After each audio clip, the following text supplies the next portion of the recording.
এবার আসেন, আল্লাহ পাক বলছেন আর একটা আয়াত শোনেন, ইউরিদুনা, তারা চায়, ইসলামের দুশমনরা চায়, লিইউতফিউ নূরাল্লাহ, আল্লাহর ইসলামের আওয়াজকে তারা বন্ধ করে দিবে। এই দুনিয়ার কোরআনের শত্রু আছে না নাই? জোরে কোন? ইসলামের দুশমন, নবীর দুশমন, ইমানদারদের দুশমন, কোরআনের দুশমন। এই দুশমনরা চায় তাদের দেশ থেকে কোরআনের আওয়াজটা বন্ধ হয়ে যাক। কোরআন যারা ভালো বুঝাতে চায় তাদেরকে মেরে ফেলে দাও, না হয় গুম করে ফেলে দাও। এরকম ঘটনা ঘটছে না ঘটে নাই? আল্লামা সাঈদীকে হত্যার পিছনে অন্য কোনো কারণ নাই। আল্লামা সাঈদী এই গোটা দুনিয়ার মানুষের কাছে আল্লাহর কোরআনটা খুলে খুলে বর্ণনা করতেন। কি করতেন জোরে কর? খুলে খুলে বর্ণনা করেছেন। এই জন্য ভারতের দুশমন হয়ে গেল, আমেরিকার দুশমন হয়ে গেল। আর ভারত আর আমেরিকার দালালি করে খায় যারা এই বাংলাদেশে, তাদেরও দুশমন হয়ে গেল। ঠিক না? এই দুনিয়ার ইহুদি খ্রিস্টানদের দুশমন হয়ে গেল সাঈদী, এই দুনিয়ার হিন্দুদের দুশমন হয়ে গেল সাঈদী, আর ওদের পাঁচটা গোলাম যারা, তাদেরও দুশমন হয়ে গেল।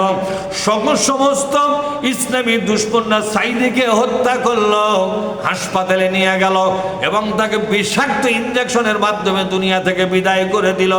বলেন তো সাঈদীর লস না লাভ?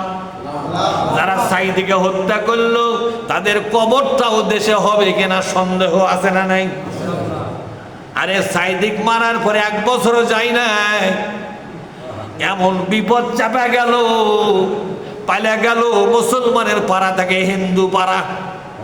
কথা কন, তুই মুসলমান মানুষ হয় হিন্দু পাড়াত গেছো, হিন্দু পাড়াত কি হয়? ওখানে লাশ গান হয়, পূজা পার্বণ হয়, তারপরে কি একটা বাঁশির লাগাল বাইরে থেকে আবার ফু দেয়, কি ওর নাম করে কয়, শঙ্খ ফু দেয়, তাই না? তাহলে এগুলোর মধ্যে তুই ঢুকলু কে?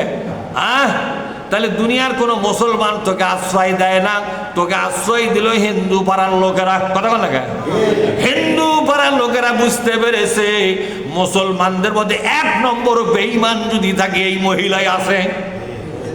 এই আমাদের স্বার্থ দেখছে, আমাদের পক্ষে কাজ করেছে। সুতরাং দুনিয়ার সব মুসলমান দুশমন হলো এই মহিলাটা আমাদের বন্ধু। কথা বল না আপনারা? দুনিয়ার সব মুসলমান আমাদের শত্রু। ভারতের মুসলমানদেরকে হিন্দুরা কিন্তু থাকতে দিচ্ছে না, জানেন না আপনারা? ওদের বাড়ি ভাঙ্গে, ওদের মসজিদ ভাঙ্গে, ওদের ঘর বাড়ি ভেঙে চুরমার করে দিচ্ছে, মাদ্রাসা ভেঙে গুণা করে দিচ্ছে। কিন্তু বাংলাদেশ থেকে যে মহিলা চলে গেছে পালে হিন্দু পাড়া, তারই কিন্তু নিরাপত্তার জায়গা ওখানে আছে। ওখানকার মুসলমানের নিরাপত্তা নাই, শেখ হাসিনার নিরাপত্তার অভাব নাই। তাহলে কি বোঝা গেল? ই হলে 1 নম্বর হিন্দুদের ভেতরকার বন্ধু। এই কথা বল না কে? হ্যাঁ, আসল মুসলমানের ঠিকানা ভারতে হবে না, যেটা হিন্দুদের পক্ষে দালালি করবে তার গেলে ঠিকানা হবে। তাহলে ওর যে ঠিকানা হলো, ওর তো মেরে ফেলে দেয়নি, ও আরাম আইসে ধুছে, তাতে বোঝা যায় ওটা ভারতের কে ছিল। ওটা ভারতের কে ছিল? দুশমন ছিল না বন্ধু ছিল? বন্ধু ছিল। বন্ধু হ্যাঁ, বন্দুক জায়গা করছে, কোনো চিন্তা করবেন না, ভারত যতদিন পাশে আছে আপনার কোনো চিন্তা নেই। কিয়ামতের ময়দানে ভারতের এই হিন্দুরা থাকবে যেখানে, বুবু তুমিও আমাদের সাথে সেটাই থাকো। কথা কন না? ভারতের হিন্দুরা কিয়ামতের ময়দানে কোন জায়গা থাকবে? জান্নাতুল ফেরদৌসের উপর তলা থাকবে। কোন জায়গা থাকবে? কথা কন না? তাহলে এই বুবু কোন জায়গা থাকবে? একসাথেই তো থাকবে, বোঝাই তো যাচ্ছে। এর সব ভালো বুঝাবার কি আছে দুনিয়া? সব মুসলমানের বিপদ, আর ওরই কোনো বিপদ নাই। ওই একই জায়গা, জায়গা কই? 2 জায়গা না 1 জায়গা? এটা কি আপনাদের মাথার বোঝা লাগবে না লাগবে না? কোন দিকে থাকেন আপনি মুসলমান হয়? কার পক্ষে থাকেন আপনি? আল্লাহ পাক বলছেন, দুনিয়াবাসী শোনো, আল্লাহ রব্বুল আলামিন ওই দুনিয়ার দুশমনদেরকে লক্ষ্য করে বলেছেন, আল্লাহু মুতিম্মু নূরিহি, বলেন আল্লাহু মুতিম্মু নূরিহি, আল্লাহ পাক তার ইসলামকে কায়েম করবেন, তারপরে ছেড়ে দিবে। যতই তোমরা ইসলাম নিয়ে ষড়যন্ত্র করো, যতই তোমরা কোরআনের আওয়াজকে বন্ধ করতে চাও, কোনো না কোনো সিপা গলি দিয়ে আবার ইসলামের আওয়াজ শুরু হবে। কারণ ইসলামের পিছনে শক্তি যোগানদাতাকে হচ্ছে এই লোকের শক্তি কি জন্য বেশি জানিস, এর পিছনে একটা বড় শক্তি আছে, তা না হলে এত লাফাই কে, কথা ঠিক না? আল্লাহ পাক বলছেন আমার কোরআন নিয়ে যারা সামনে আগায়া যাবে ওদের সাথে আমি আল্লাহ পাক সার্বক্ষণিক ভাবে আছি। আমার কোরআনের বিরুদ্ধে লাগবে যারা, আমি এমন শাস্তি দিব দেশে মরার চিন্তাও তাদেরকে বাদ দেওয়া লাগবে। কথা কন না কে? আল্লাহ পাক বলছেন শুনুন, ওয়ালাউ কারিহাল কাফিরুন, যদিও কাফেররা এটা সহ্য করতে পারবে না, এই বাংলাদেশ ইসলাম কায়েম হোক সহ্য করতে পারবে না, তারাই কাফের। কথা কন না কে? অনেক লোক বলে বাংলাদেশ কোরআন দিয়ে চলবে, চলা উচিত নয়, বলে কিনা?